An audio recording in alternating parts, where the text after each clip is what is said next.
இப்போ வந்து நம்ம பொங்கல் வைக்கிறதுக்கு வந்து நம்ம பாத்திரத்தில் சிறுபருப்பு போட்டு கழுவி வச்சாச்சு. இப்போ நம்ம கேஸ் ஆன் பண்ணிக்கலாம். இது வந்து சக்கரை பொங்கல், இது வந்து சாதா பொங்கல் செய்வாங்களா அதுக்கு. இப்போ நம்ம வந்து கேஸ் ஆன் பண்ணிக்கலாம்.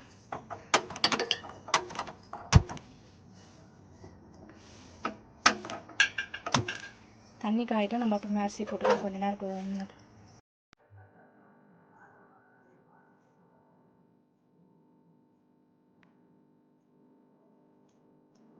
இப்போ வந்து நம்ம சக்கரை பொங்கலுக்கு வந்து சிறுபருப்பு போட்டு கொதி வந்துடுச்சு. இப்போ நம்ம அரிசி சேர்த்துக்கலாம்.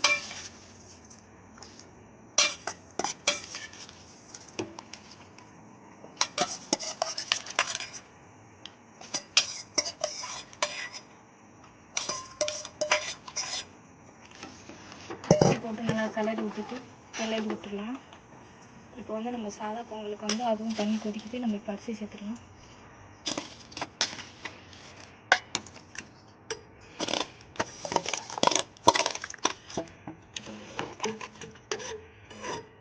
இது வந்து நம்ம இப்போ சாதா பொங்கலும் உப்பு மட்டும்தான் பொங்க போகிறோம். உப்பு போட்டு செய்ய போகிறோம். அது வந்து சக்கரை பொங்கல் செய்யணும்.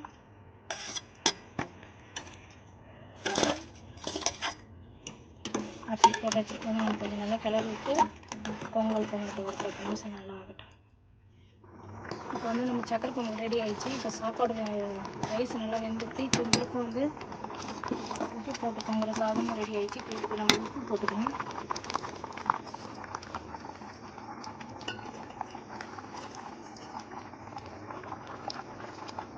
இது கொஞ்சம் கல் உப்பு போட்டுக்கலாம். இது உப்பு தான் போடணும். இது கொஞ்சம் வந்து சக்கரை பொங்கலுக்கு வந்து சும்மா ஒரு அளவு பிஞ்சு உப்பு போட்டுக்கலாம்.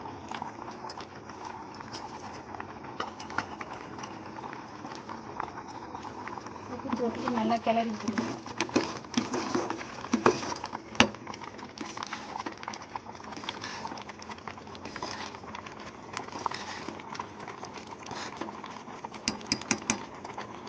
இன்னும் ஒரு 5 நிமிஷம் ஆகலாம்.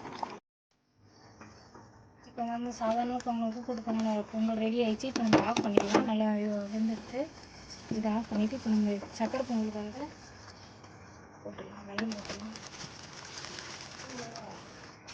வெல்லம் வந்து நாங்கள் கருப்பட்டி வெல்லம் தான் போடுறோம்.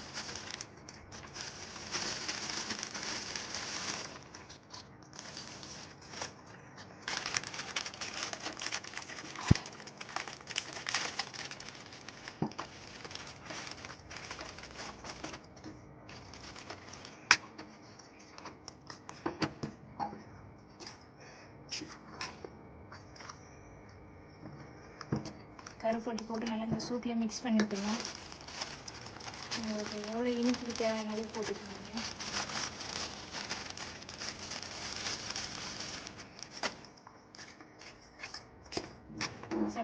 சக்கரை பொங்கல் ரெடி ஆகிடுச்சு. இப்போ நம்ம ஏலக்காய் போட்டுக்கலாம். ஒரு 3 ஏலக்காய் போட்டுக்கலாம்.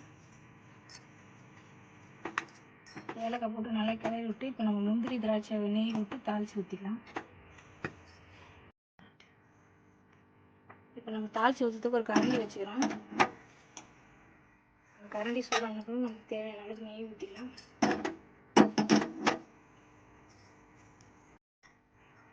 நெய் வந்து நம்ம ஊற்றிக்கலாம். ஒரு 2 டீஸ்பூன் அளவு ஊற்றிக்கலாம்.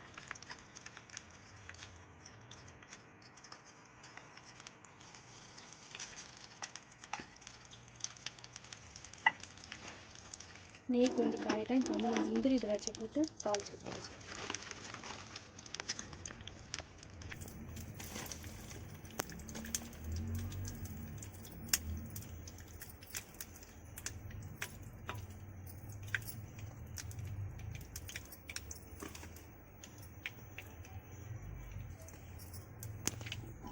நெய் சூடாயிடுச்சு. இப்போ வந்து நம்ம முந்திரி திராட்சை போட்டுக்கலாம். சிம்மில் வச்சுக்கலாம், கறிக்கணும்.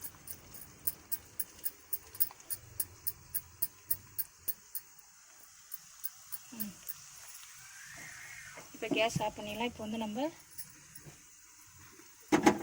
பொங்கல் மேலே ஊற்றிடலாம்.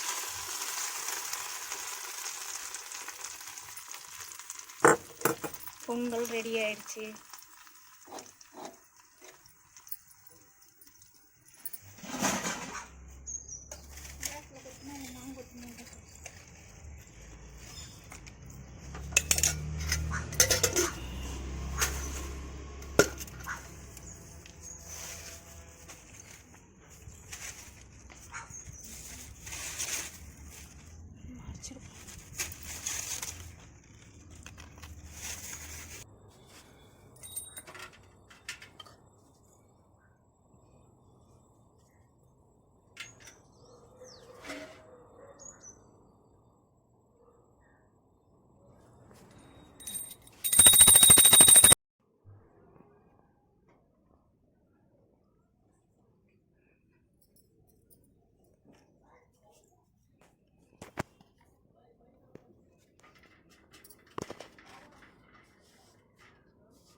ஃபேன் போதும்.